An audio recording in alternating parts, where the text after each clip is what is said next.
Okay, magandang araw mga katropa.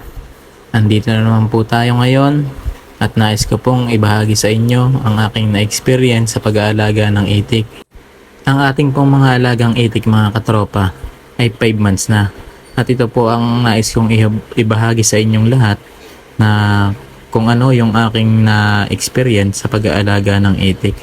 Dahil ang mga itik po natin mga katropa ay mukhang maraming barako. At ito po ay hindi maganda sa ating itikan dahil ang ratio lamang po ng ating mga itik ay 10:1. Kaya magbabawas po tayo. Ang gagawin natin mga katropa, maglalagay tayo dyan ng division ng lambat para maihiwalay natin yung mga lalaki at saka yung mga babae. Gagawin lang natin ng 10 babae at 1 lalaki. Alam niyo ba mga katropa, nung diniliver sa akin ang mga itik na ito, ay sila ay mga 350 pieces. 300 na babae at 50 lalaki. Ngunit nung lumaki ang mga itik natin, halos ang lumabas na lalaki ay kalahati ng mga itik natin. Kaya sobrang lugi tayo dito mga katropa. Pero hindi tayo susuko. Ituturing natin itong challenge sa business natin. Dahil kung susukuan natin to, talo tayo. Kaya charge to experience lang natin to mga katropa. Huwag nating hayaan na malugi tayo. Bawi tayo sa mga susunod. Magpapisa tayo at huwag nating gayahin yung mga ginagawa nila mga katropa. Dahil nung binigay nila sa akin ng mga itik ay day sold pa lamang.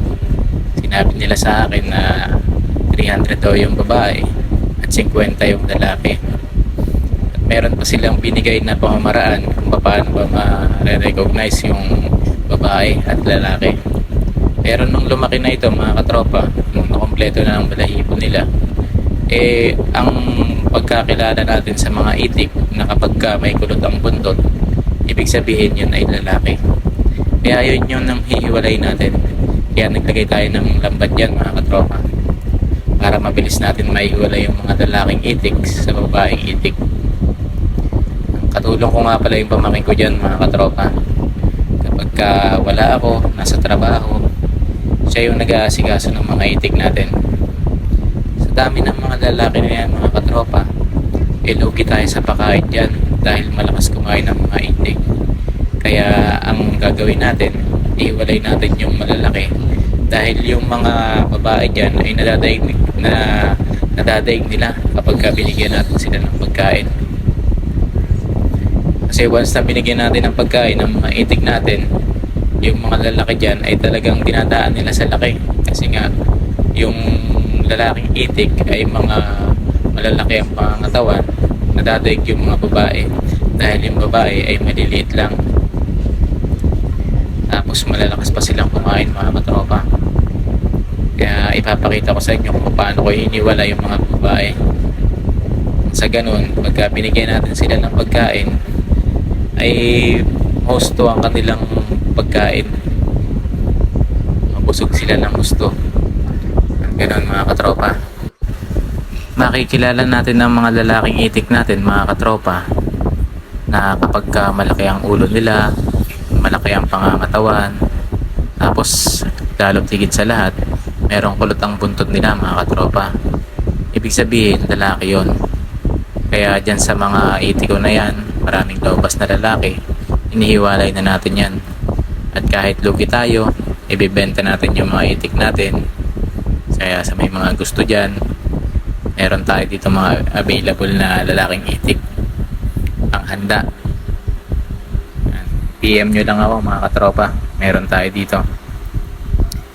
Dahil kung papatagalin natin yan, papakainin na natin, malulugi lang tayo dyan sa pakain dahil malalakas silang kumain. Nalalaman natin mga katropa yung babaeng itik na medyo maliit ang kanilang pangangatawan, maliit ang ulo, na kapag hinawakan natin ay maingay sila. Yan, kung nakikita nyo, hinahawakan ko sa paa, sinisiwari ko, yan, para makita natin kung babae ba siya o lalaki. Sa pag-aalaga natin ng mga itik mga katropa, ay marami tayong mga challenges na mga nararanasan at na i-encounter natin ito At ito ang layunin ng ating YouTube channel mga katropa. Yung mga nai-encounter natin na nais kong ibahagi sa inyo upang makatulong at para malaman nyo rin kung paano tayo mag-alaga ng mga itik natin. Para nang sa ganun, kung ano man yung mga nai-encounter ko na hindi karapat-dapat na gawin sa pag-iitikan, ay maibahagi ko sa inyo.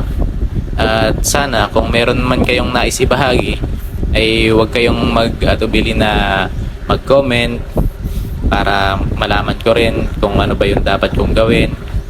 Kung nais kayong may ibahagi, ay malaking tulong yon para sa ating mga pag-iitik mga katropa. Iwalay natin yung mga babae at lalaki. Iwalay natin yung walang kulot ang buntot. Babae yun. Maraming salamat nga po pala sa lahat ng mga nagsusubscribe sa ating YouTube channel mga katropa. Lahat po ng mga ibabahagi ko sa inyo simula ng mga sisiw pa ang ating itik hanggang sa mga itlog ito ay update ko po kayo para kung sa ganun may bala kayong mag-itikan meron po kayong mga idea kung paano mag-alaga ng itik. Kaya po pagka ganyan mga 5 months old na yung mga itik natin, 4 months, makikita na natin na may mga kumukulot na dyan ang buntot. Ihiwalay na natin yon mga katropa. Pag sa business talaga mga katropa, darating talaga dyan yung mga pagsubok na mga mararanasan natin. Kaya kung hindi natin ito haharapin at papayag tayong malugi na lang ang ating itinayong negosyo, talo tayo dyan. Kaya yung mga nararanasan natin dyan ay charge to experience lang mga katropa. Dahil wala namang negosyo na pumatok ka agad, nag-boom ka agad. Kaya tutok lang kayo sa ating YouTube channel mga katropa at samahan nyo akong harapin natin ang mga challenges na nararanasan natin sa ating pag-iitik. At ibabahagi ko ito sa inyo na kung sa ganun ay makatulong sa pag-aalaga ng itik. Okay, maraming salamat mga katropa. Shoutout ko lang yung mga kapwa ko technician dyan, especially kay Mr. Chrysler Argayna. Maraming salamat sa pagtutok sa ating YouTube channel. At hanggang dito na lang po ang ating pag-uusapan. Hayaan nyo po sa susunod kong mga upload ay ipapakita ko sa inyo kung meron ng itlog ang ating mga itik. Kaya maraming salamat po.